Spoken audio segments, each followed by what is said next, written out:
नमस्कार साथियों, मेरा नाम गौरव भारतीय द्विवेदी है और मैं आज जो आपके सामने प्रस्तुत हुआ हूँ, मैं आज एक इतिहास की एक बहुत मुख्य भाग को लेकर प्रस्तुत हुआ हूँ, जो भारतीय मध्यकालीन इतिहास से जुड़ा हुआ है। कह सकते हैं इंडियन मिडल हिस्ट्री का जो एक मेन इंपॉर्टेंट पार्ट है लाइक द मुगल पीरियड्स, उसकी कुछ जानकारियों के साथ में उपलब्ध हुआ हूँ।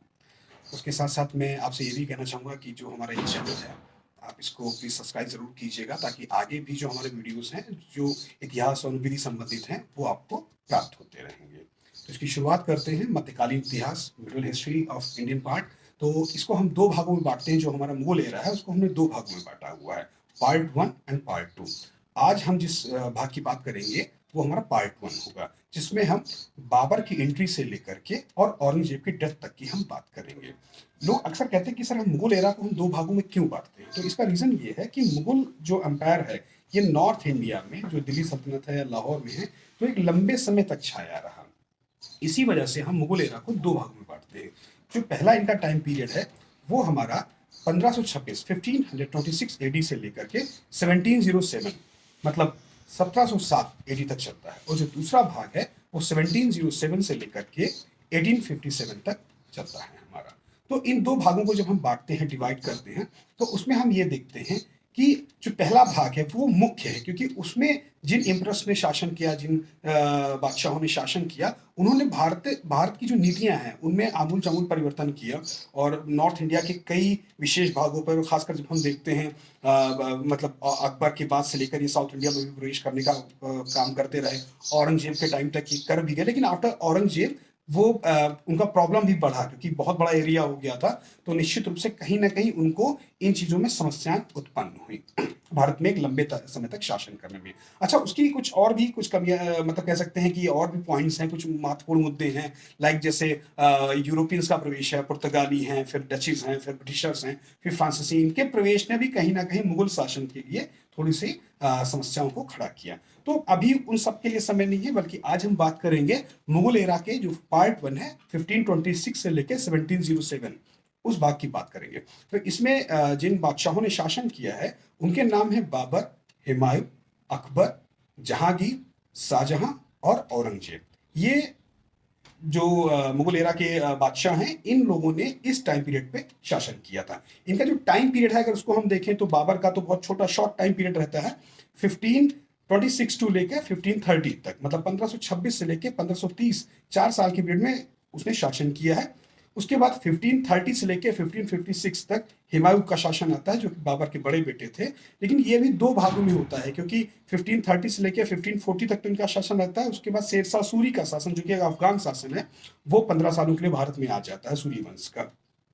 1555 में हुमायूँ दोबारा दिल्ली की गद्दी प्राप्त करते हैं और 1556 में उनकी डेथ एक लाइब्रेरी में हो जाती है। उसके बाद उनके पुत्र अकबर 1556 से लेकर के कह सकते हैं कि आप 1606, लगभग 50 वर्षों का एक शासन वो करते हैं। उसके बाद उनके जो पुत्र हैं जहांगीर, वो 1606 से लेके लगभग 1627, मतलब 1606 से लेकर 1627 तक का एक शासन करते हैं। और उसके बाद उनके पुत्र शाहजहां, जिनको हम खुर्रम के नाम से भी जानते हैं, तो शाहजहां का जो समय है वो 1627, मतलब 1627 से लेके अप्रोक्सीमेट 1657 तक रहता है, मतलब 1657 तक रहता है। 1657 से लेकर 1707 तक औरंगजेब का शासन आ जाता है। तो कुल मिलाकर के हम इन 6 बादशाहों के बारे में आज जानकारी प्राप्त करेंगे, कैसे उन्होंने भारत में शासन किया, किस तरीके से उनका शासन थी, प्रक्रिया क्या थी। ठीक है, तो इसमें जो भी एक महत्वपूर्ण जानकारियां हैं वो आपको हम उपलब्ध कराएंगे। तो सबसे पहले हम बात करते हैं बाबर की। बाबर, आपको बताना चाहूंगा, अप्रैल 1526 में पानीपत में आता है। पानीपत का प्रथम युद्ध होता है इब्राहिम लोदी और बाबर के बीच में। इस युद्ध में इब्राहिम लोदी की पराजय होती है और बाबर विजित होता है। बाबर के विजित होने से जो सबसे बड़ा परिवर्तन ये होता है कि सल्तनत डायनेस्टी जो 1206 से चली आ रही थी भारत में, वो समाप्त हो जाती है और भारत में उज्बेकिस्तान, जाकिस्तान, इन क्षेत्रों से आए हुए लोगों का शासन छा जाता है। जैसे मुगल मुगल जो हैं, इनको हम देखें तो ये तैमूरिया वंश के वंशज हैं। बाबर को जैसे जोड़ा जाता है, वो तैमूर का 5वां वंशज माना जाता है, 5वीं पीढ़ी का।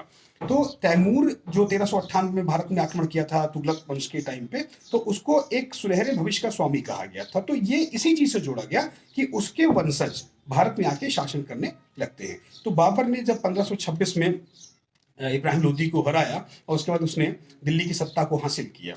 तो उसका जो शासन था वो काबुल से लेकर दिल्ली तक आ गया था। लेकिन इब्राहिम लोदी जब शासन कर रहे थे तो उस दौरान कह सकते हैं कि सल्तनत डायनेस्टी भी काफ़ी छोटी हो चुकी थी। मतलब राजस्थान में राणा सांगा जो थे वो उनको हरा चुके थे खटौली के युद्ध में। तो इन चीज़ों से कहीं ना कहीं बाबर के पास जो साम्राज्य मिला था दिल्ली का, वो एक कह सकते हैं कि समस्याओं से भरा हुआ था। तो उसको उन्होंने स्टेबल करने का काम किया। उन्होंने 4 लड़ाइयाँ इस दौरान लड़ी। आपको मैं बता दूं, जैसे पानीपत की तो आप इंक्लूड कर ही चुके हैं। तो उसके बाद खानवा का युद्ध है, चंदेरी का युद्ध है, घाघरा का युद्ध है। इन 3 युद्धों में कहीं न कहीं उन्होंने दिखाया कि जो मुगलिया सेना है, वो तुर्की एंड उज़्बेक दोनों का मिक्सचर है। तो उससे एक बहुत प्रभावशाली आर्मी गठित हुई, जिसके द्वारा भारतीय जो शासक थे, वो इन चीज़ों के बिल्कुल पारंगत नहीं थे। तो बाबर ने अपनी सैन्य बल पे, सैन्य सूझबूझ के बल पे भारत में अपने मुगल शासन को स्थापित किया। लेकिन उसको समय नहीं मिला कि वो और कोई पॉलिसी जो अब आगे चल के अकबर और जहांगीर स्टेबल करेंगे, वो उसका समय नहीं मिल पाया। 1530 में जब उसकी डेथ होती है तो उसका जो बड़ा पुत्र है हिमायू, वो गद्दी संभालता है।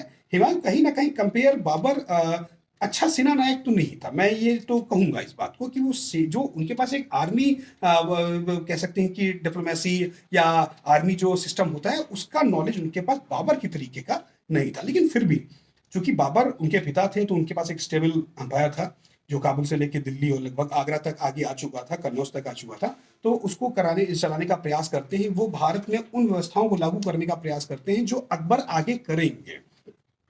लेकिन कहीं ना कहीं अपने भाइयों से उनको इसका सपोर्ट नहीं मिलता है और इन 10 ईयर्स मुगल सत्ता भारत से उखड़ जाती है, क्योंकि एक अफगान शेरशाह सूरी उनको युद्ध में हरा देता है, चुनार और बिलराम के। ठीक है, तो इन दोनों युद्धों में हिमायू के हार जाने के कारण हिमायू को भारत की सत्ता, सॉरी मैं माफी चाहूंगा, उत्तर भारत की सत्ता को छोड़ना पड़ता है और वो कश्मीर होते हुए आपको बताऊं कश्मीर और उसके बाद राजस्थान और उसके बाद फिर वो ईरान चले जाते हैं। इसी दौरान कश्मीर में उनकी शादी भी हमीदा बानो बेगम से होती है और कह सकते हैं 1542 में उनके पुत्र अकबर का जन्म भी राजस्थान में होता है, अमरकोट में, जो इसमें पाकिस्तान में है। और फिर जब वो ईरान पहुंचते हैं तो वहां के शाह से हेल्प लेकर के वो दोबारा भारत को जीतने का प्रयास करते हैं। तो उत्तर भारत में वो जो शेरशाह सूरी के जो ग्रैंडसन हैं उनको हरा देते हैं और 1555 में दोबारा दिल्ली की सत्ता को वो हासिल कर लेते हैं। और इसके जस्ट 1 साल बाद कह सकते हैं कि आप दीन पनाह नामक कह सकते हैं कि एक लाइब्रेरी होती है, उस लाइब्रेरी में वो सीढ़ियों से गिर जाते हैं, जिसके कारण उनकी मृत्यु हो जाती है। और अकबर उसमें मात्र 13 साल के होते हैं और अकबर को उसमें, जो कि नाम जलालुद्दीन था, तो उनको पंजाब में ही मुगल बादशाह बना दिया जाता है, बैरम खां जो कि उनके संरक्षक थे। 1556 नवंबर की बात मैं बता रहा हूं आपको। 1556 में बैरम खां के नेतृत्व में, जो कि नेतृत्व तो अकबर का नाम था लेकिन नेतृत्व असली जो सिपह सालार उसमें वे थे, तो बैरम खां ही थे। वो 1556 में पानीपत की द्वितीय युद्ध में हेमचंद्र विक्रमादित्य, जो कि मध्यकाल के इकलौते हिंदू सम्राट थे, उनको पराजित करते हैं। उनका नाम हेमू फेमस है। वो हेमू को पराजित करते हैं और भारत में मुगल सत्ता को मजबूत करते हैं। अकबर उस व्यवस्था से आगे आते हैं, चूंकि एक छोटी उम्र में, बहुत कम उम्र में वो बादशाह बनते हैं, तो उसमें पॉलिसी मेकिंग की निश्चित रूप से उनसे उम्मीद नहीं की जाती है। लेकिन फिर भी चूंकि बहुत कुछ देख के आए थे तो वो आगे बढ़ते हैं और वो मुगल बादशाहों में पहले बादशाह थे जिनका जन्म भारत में हुआ था।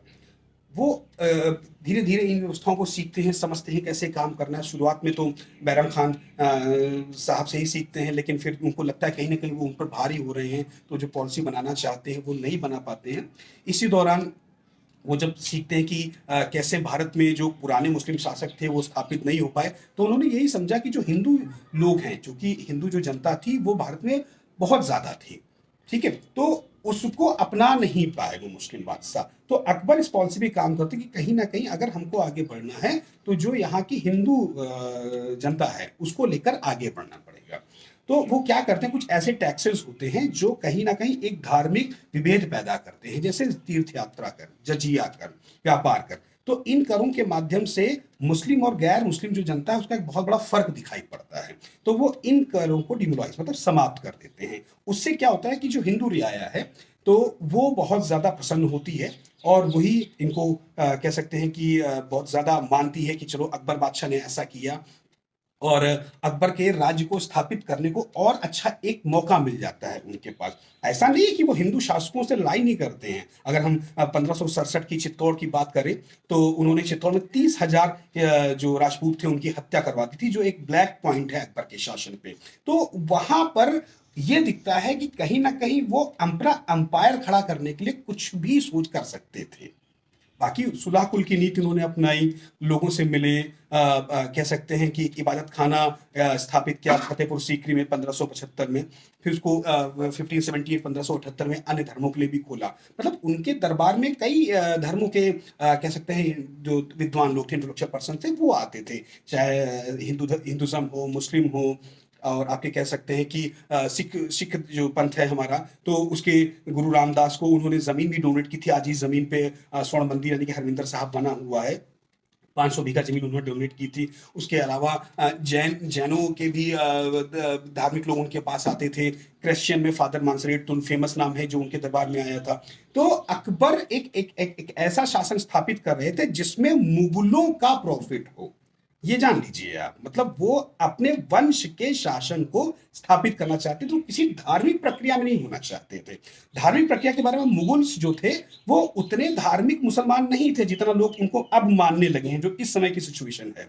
मैं आपको बताना चाहूंगा, बाबर जब भारत में आते हैं और जब भारत में दिल्ली को जीतते हैं पानीपत के बाद, तो उनसे कई लोग बोलते हैं कि आप खलीफा से इस शासन की मान्यता ले लीजिए। तो उनका नहीं, मैं खलीफा से शासन की मान्यता नहीं लूंगा, क्योंकि उस समय जो खलीफा था वो खुद तुर्की की कैद में था।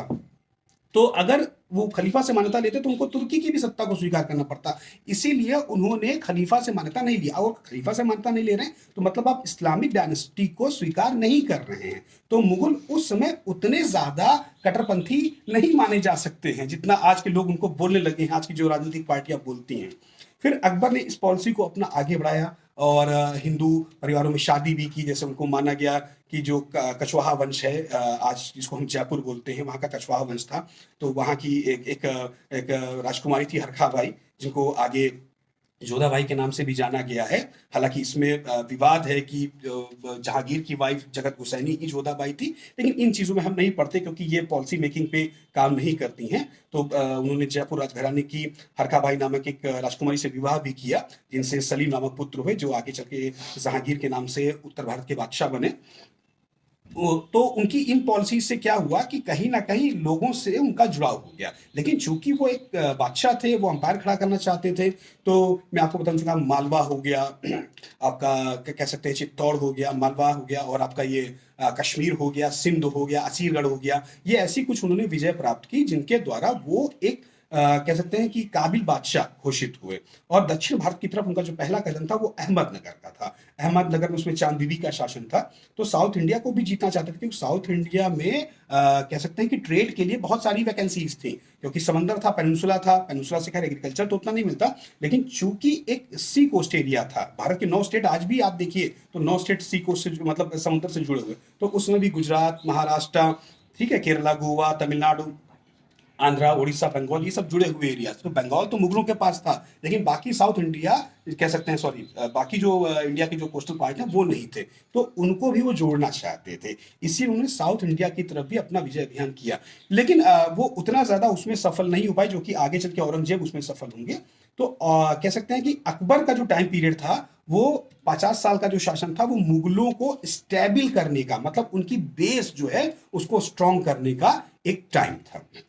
अकबर के बाद कह सकते हैं सन 1606 से 1607 में मतलब जहांगीर बादशाह बनते हैं। और चूंकि वो पहले मुगल बादशाह थे जिनके अंदर एक कह सकते हैं कि हिंदू माँ का ब्लड था, तो उनसे उम्मीद ज्यादा होती है। हालांकि शुरुआती कार्यक्रम जब उन्होंने किया तो उन्होंने बिल्कुल अपने पिता की ही पॉलिसी को अपनाया, इंसाफ की जंजीर भी लगाई, और जो भी उनकी पॉलिसी तो उनको अपना रहे थे। लेकिन जब हम हिमाचल में कांगड़ा विजय उनकी देखते हैं, नगरकोट की जो विजय है ना, उसके अलावा और भी कुछ है कि मंदिरों को डिमोलाइज करना है, तो उससे कहीं ना कहीं लगता है कि वो कंपेयर अकबर उतने ज्यादा फ्लेक्सिबल पॉलिसी मेकर नहीं थे।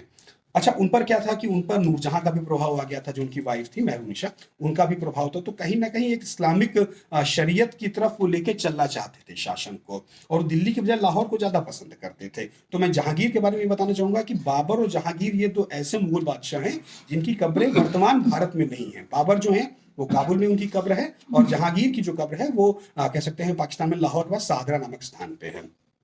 जहांगीर के शासन में हम ये मान सकते हैं कि हुमायूं के दौर में जो स्टार्ट की गई चित्रकारी थी, वो चित्रकारी एक भव्यतम रूप में आ गई। मतलब बहुत अच्छी चित्रकारी की शुरुआत भारत में कर दी गई। मंसूर हैं, और भी कई चित्रकार थे, बिशनदास थे, ऐसे कई चित्रकार थे जो जहांगीर के दरबार में थे और बहुत फेमस थे। और जहांगीर खुद एक बहुत अच्छे चित्रकार थे। मतलब उनका ये कहना था कि आप मेरे सामने एक चित्र प्रस्तुत कर दीजिए, मैं बता दूंगा कि अगर उसमें मल्टीपल सॉरी मतलब कई सारे चित्रकारों ने अगर उसमें चित्र बनाए होंगे तो मैं बता दूंगा कौन सा चित्र किस चित्रकार ने बनाया है। तो जहांगीर की एक खूबी थी। 1627 तक उनका शासन रहा। उसके पश्चात उनके बेटे शाहजहां, जिनको हम खुर्रम के नाम से भी जानते हैं, उनका शासन आता है। शाहजहां का शासन हम ये मान सकते हैं कि भारतीय वास्तुकला का, जो एक वास्तुकला है मुगलों की, उस वास्तुकला का स्वर्णिम दौर था।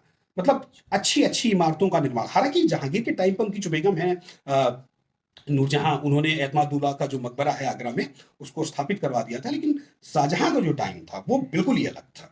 कि अकबर के टाइम पे जो आगरा का किला था, है ना, और भी इमारतें थी, उनके उनके पश्चात हम कह सकते हैं ताजमहल जैसी इमारत है, लाल किला दिल्ली का है, जामा मस्जिद है, ऐसी कई इमारतों का निर्माण शाहजहां के टाइम पे हुआ। तो शाहजहां का जो टाइम है वो मुगल वास्तुकला का स्वर्णिम दौर माना गया है, कि एक ऐसा दौर था जिस दौर में कहीं ना कहीं वास्तुकला बहुत प्रभावी थी। शाहजहां के टाइम पे हम ये भी देखते हैं कि जो अकबर की पॉलिसी है सुलह कुल की, वो थोड़ी सी डाउन पड़ने लगी है। लेकिन दारा शिकोह जो शाहजहां के बेटे हैं, वो जब बड़े होते हैं तो वो अपने पिताजी को उस व्यवस्था की तरफ दोबारा लाना चाहते हैं। वो चाहते हैं कि जो अकबर की पॉलिसी थी उसी पॉलिसी पे काम हो। और दारा शिकोह शाहजहां के कह सकते हैं पसंदीदा पुत्र थे, और शाहजहां खुद चाहते थे कि दारा शिकोह उनके बाद बादशाह बने, क्योंकि उनके अंदर अकबर के गुण थे। लेकिन कह सकते हैं ना, नीति को कुछ और ही मंजूर रहा है। तो 1657 में शाहजहां को कह सकते हैं कि आप शासन से हटना पड़ता है। औरंगजेब शासक बनते हैं और वो शाहजहां को गिरफ्तार कर लेते हैं। और भारत में एक शासन मुगलों का ऐसा आता है 50 साल का, जिससे अब मुगल्स डाउन हो जाएंगे। मतलब अकबर का एक शासन 50 साल का था स्टेबल करने का, और औरंगजेब का जो शासन आया जाएगा वो हो जाएगा डाउन करने का। औरंगजेब के द्वारा क्या होता है कि जो दी गई रियायतें हैं गैर मुस्लिमों को, वो सब छीन ली जाती है। जैसे जजिया का स्टार्ट होना है, ठीक है, तीर्थ यात्रा करों की शुरुआत है, मंदिरों को तोड़ना है। तो इन चीजों से क्या होता है कि जो हिंदू जनता है जिसका सपोर्ट था और मुगलिया रियासत के लिए, वो सपोर्ट छिन जाता है। हालांकि कुछ राइटर्स ये बोलते हैं कि औरंगजेब के टाइम पे हिंदू के लिए काम भी बहुत किए गए। जैसे सबसे ज्यादा हिंदू मनसबदार थे उनके शासन में, ठीक है। तो इन चीजों को अगर हम एक तरफ रखें तो मनसबदार होना या कुछ और कार्य करना उतना ज्यादा बेहतर नहीं होता है। जब आप काशी विश्वनाथ या मथुरा का केशवराय मंदिर तोड़ते हैं तो कहीं ना कहीं उससे एक दिक्कत उत्पन्न होती है। आप जजिया चालू कर रहे हैं। जजिया स्टार्ट करने का मतलब क्या है कि आप कहीं ना कहीं उस जनता को द्विम दर्जे का मान चुके हैं, ठीक है। और औरंगजेब के अंदर कहीं ना कहीं एक कट्टरपंथी इस्लामिक स्ट्रक्चर प्रवेश कर चुका था पूरी तरीके से। वो खुद उनको आप कह से तो जो जो मुस्लिम लोग हैं उनको जिंदा पीर बोलते थे। जिंदा पीर बोलने का मतलब ये था कि वो मुस्लिम जो परंपरा थी उसको पूरी तरीके से फॉलो करते थे, ठीक है। लेकिन जब आप एक ऐसे राष्ट्र में होते हैं जहां रियाया अलग है और आप अलग हैं धर्म से, तो वहां पर एक धर्म को लेकर नहीं चला जा सकता। तो औरंगजेब के टाइम पर हम देखते हैं कि मुगल्स बढ़े, बहुत बहुत बढ़े। मतलब उत्तर भारत तो था ही उनके पास, साथ में दक्षिण भारत में अगर हम बात करें तो अहमदनगर, गोलकुंडा, बीजापुर, ये सभी दक्षिण के जो राज्य हैं वो उनके पास आ चुके थे। तो इन व्यवस्थाओं को लेकर औरंगजेब ने एक बहुत बड़ा मुगल अंपायर खड़ा कर दिया। लेकिन यही बहुत बड़ा मुगल अंपायर मुगलों के लिए प्रॉब्लम भी खड़ा किया, क्योंकि जब 1707 में औरंगजेब की डेथ हो रही है तो उतने बड़े शासन को संभालना सबके बस की बात नहीं थी। इसीलिए कहा जाता है कि औरंगजेब ने अपने 50 साल का शासन 25 साल उत्तर भारत में, 25 साल दक्षिण भारत में गवा दिया, और उसने पाया कुछ भी नहीं, सिर्फ खोया। और उसके पश्चात उनके जो मैं वंशजों की बात करूं तो 1707 से मैं अगले पार्ट में आपको बताऊंगा। तो बहादुर शाह प्रथम, जहादर शाह, फर्रुखियत, मोहम्मद शाह, अहमद शाह, शाह आलम सेकंड, अकबर सेकंड और बहादुर शाह द्वितीय। तो इन सब ने जो अकबर का बनाया हुआ शासन था उसको बिल्कुल नहीं प्राप्त किया, बल्कि औरंगजेब का पाया हुआ एक कट्टरपंथी शासन प्राप्त किया, जिसके कारण भारत में मुगल सत्ता समाप्त हो गई। और चूंकि स्थितियां और भी अलग थी, मराठा शक्तिशाली हो चुके थे, यूरोपियंस पावर्स भारत में प्रवेश कर चुकी थी, तो ये भी कुछ पॉइंट्स थे। साथ ही साथ जागीरदारी व्यवस्था कहीं ना कहीं, जैसा कि राइटर्स बोलते रहते हैं कि जागीरदारी व्यवस्था भी मूल सत्ता को समाप्त करने का बहुत बड़ा कारण था। बिल्कुल मैं इसको मानता हूं। और देखिए, किसी भी सत्ता का प्रवेश या किसी भी सत्ता का जाना एक सिंगल रीजन नहीं हो सकता, उसके कई कारण होते हैं। उन कारणों पे हम देखते हैं कि मुगल सत्ता कैसे आई और कैसे गई। अभी आज मैंने पार्ट वन में आपको जो 1526 से लेकर 1707 तक का जो जानकारी उपलब्ध कराई है, इसके बारे में कमेंट जरूर कीजिएगा। अगले भाग में हम 1707 से शुरू करके 1707 से लेकर 1857 तक के भाग के बारे में जानकारी प्राप्त करेंगे, जो उत्तरवर्ती मुगल बादशाह हैं, और उसमें भारत की उन स्थितियों का भी वर्णन करेंगे कि जो यूरोपियन शक्ति को प्रवेश करवाया भारत में। तो इसी के साथ मैं आपको शायद नमस्कार करता हूं, और मैं आपसे ये कहूंगा कि जैसा भी आपको लगा हो प्लीज कमेंट जरूर कीजिएगा, ताकि मैं इनको और बेहतर ढंग से प्रस्तुत कर सकूं। तो इसी के साथ आप सभी को सादर प्रणाम। नमस्कार।